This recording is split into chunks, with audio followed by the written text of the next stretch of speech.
relocate to your prepper paradise before the bubble bursts. Hey everybody, this is Michael with Asymmetrical Preparedness. I'm out here watering my garden and want to talk about some things. The bubble, the housing bubble. This is way bigger than it was in 2008. So, if you're looking to relocate, you need to do it. I'm not, I don't know the future, so I don't know what is going to happen when, but I'll tell you what, this isn't going to last forever.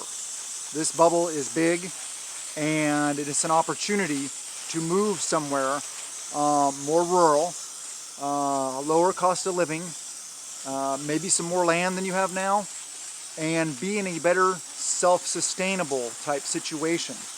Talking about like homesteading, those kind of things. If you're interested, which I hope you are, homesteading is, it's not easy, it's a lot of work, but it is simple. It's a simple life.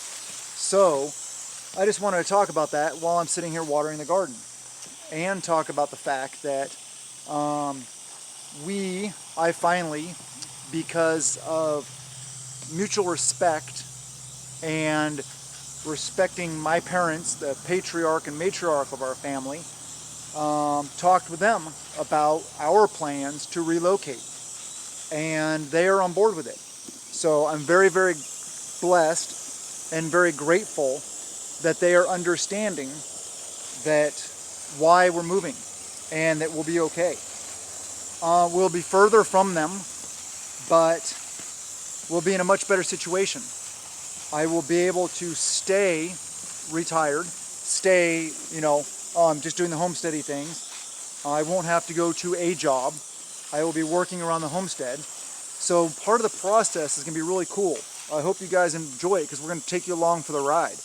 We're going to take you along for the ride of relocating, of what we're doing, what all is involved.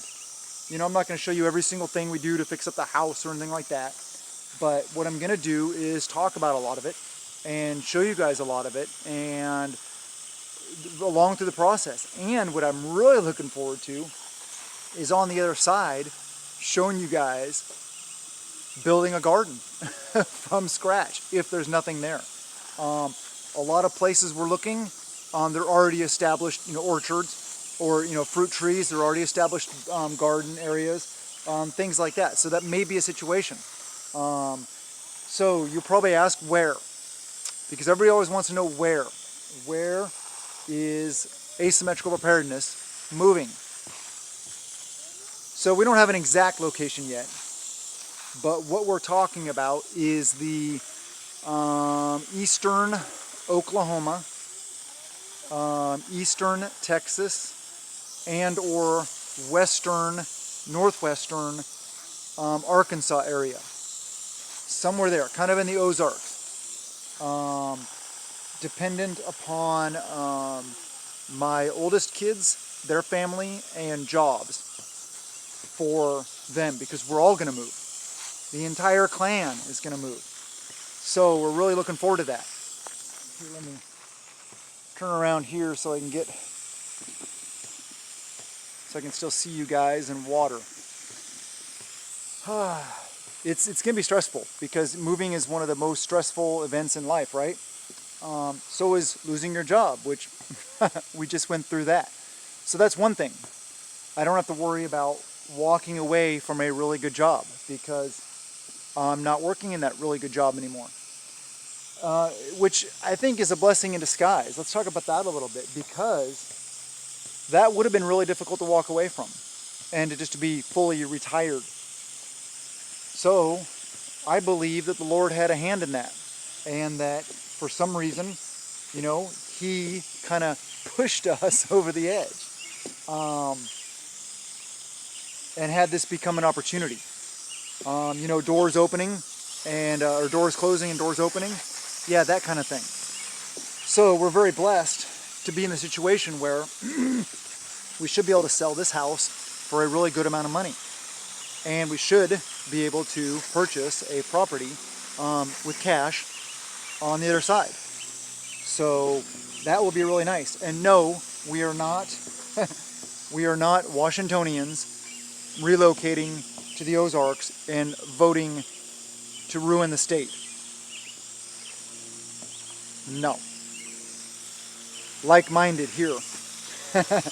I know a lot of people say that. They're like, don't come here and keep your Seattle ways. Well, I'm not a Seattleite. I live in the country already. So yeah, there won't be any of that.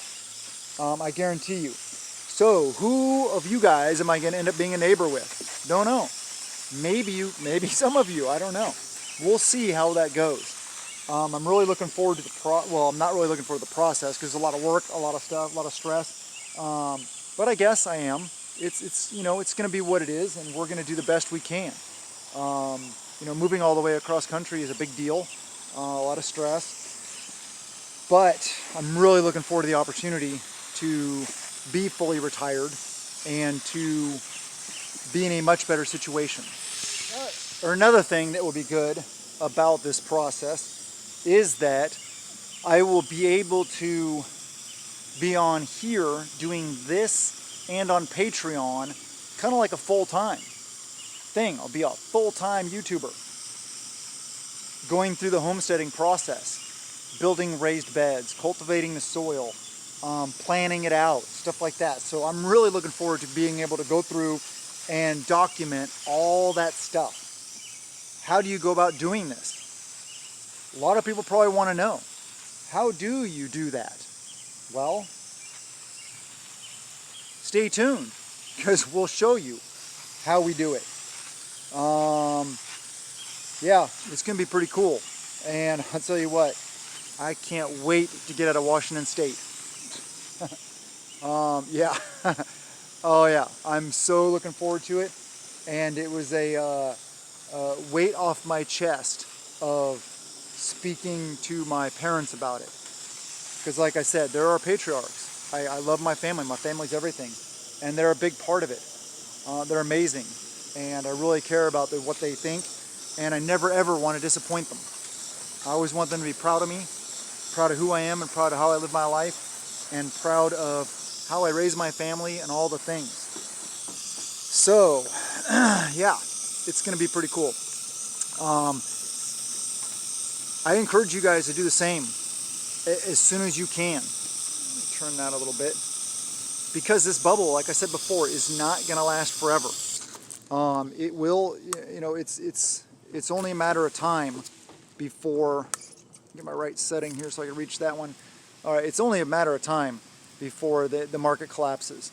And then if you're in a situation where you're stuck, you're stuck. So I really recommend, I mean, this bubble is not going to last. It can't. I mean, come on. Especially here in Washington, houses are ludicrously expensive. I mean, I'm watching my Z estimate on Zillow go up by thousands every couple days. It's not sustainable. Nobody can tell me that will be sustainable. It's just not possible. So we are in a very good situation. It may be unique. You guys may not be in that same exact situation because, you know, you're due to housing value, whatever. But I'm pretty sure that if you guys bought, you know, say at least a couple years ago, maybe further back, then you may be in a situation to do this. And or just to downsize from that big fancy house in the suburbs or the city or whatever it is, even if it's not a big fancy house. Maybe it's a studio apartment that costs you $500,000. Like, you know, that exists. That's crazy. Downsize while you can. Get out into the country. Start your homestead. You know, take that job that makes way less money, but that gives you the opportunity to do more things like homesteading, like taking care of your family, like being there and loving your family, playing with your kids and stuff like that, and having a better yet different quality of life. Not buying that new vehicle, you know, every 2 years. Instead, just, you know, keeping the vehicles you have and being happy with them. Simpler life. Another part of this situation, maybe a little more unique to us, is I'm really looking forward to. A lot of people say, and including doctors, and personal experiences with people. A lot of people are saying that lupus patients, people that have lupus like my wife, do much better in humid environments. And we're pretty sure that's true. So we're hoping that maybe moving there will be better for my wife and help her feel better. I know we went a couple years ago now, we visited an area in East Texas, fairly close to Tyler, Texas, and it was amazing. My wife, it was almost like she didn't have lupus for a week. It was really good.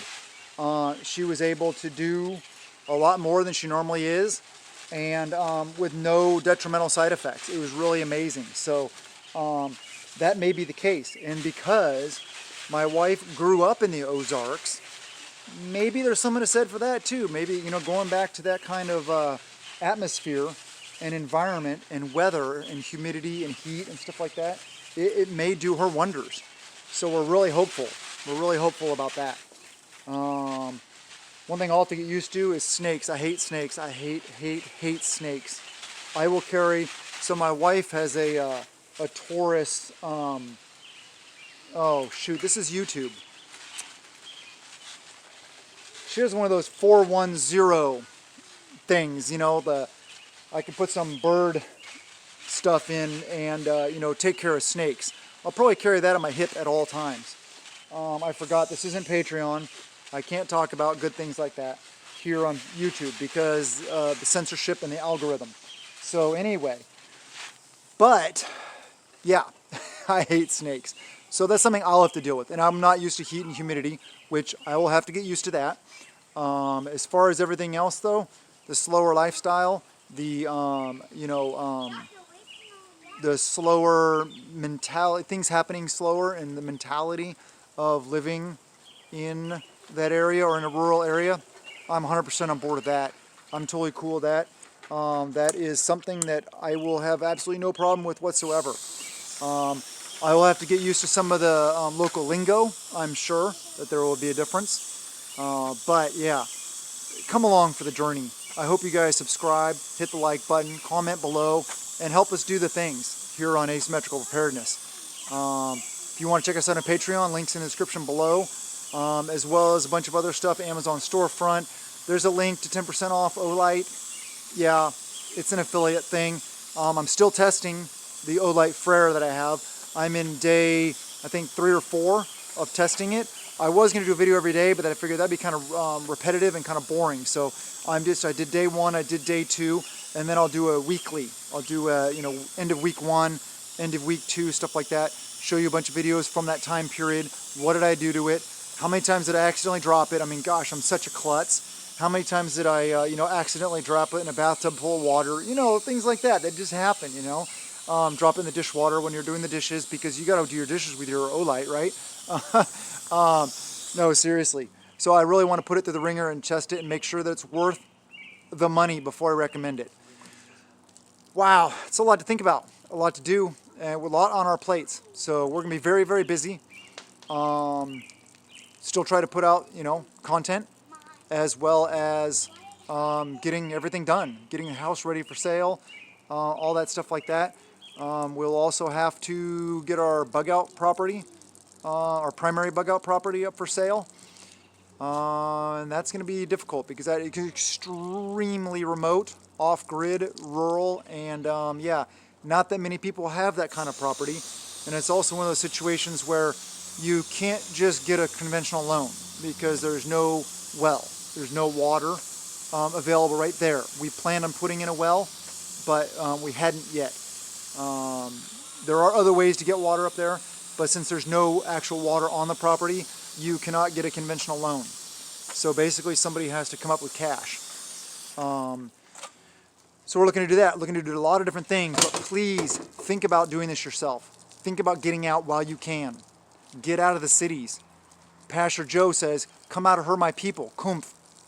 Yeah, for whatever reason, whether it's a religious reason, whether it's a political reason, whether it's just a simple life decision, whatever it may be, doesn't matter.